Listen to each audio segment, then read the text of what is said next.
Homa Bay saa hii ni kama Vietnam. What? Nakupeleka mpaka Vietnam. Walisema hatuwezi kuingia Sindo, na lakini nataka mseme wasikie hapa ni wapi. Uko Vietnam sasa wewe. Ulolo yaye. Aish, uko Vietnam. Olkalau wakipewa viatu hapa Homa Bay unapewa rungu. Na Ruto mwenyewe ndiye amepanga.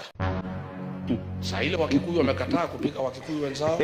Sasa anapatia Wajaluo pesa, aumize Wajaluo. Anapatia Otieno pesa, aumize Ouma. Kule Olkalau wanapeana gas cooker. Wanapewa vitu mzuri. Viatu. Kila mtu anatoka na transformer. Hapendeleo. Luo Nation haitakuwa Olkalau. Sasa tunaenda kufanya kitu inaitwa Olkaluo. Jesus. Ruti yako tukuja. Olkaluo. UDA. Ruto ameshinda na kazi. Nataka kumpatia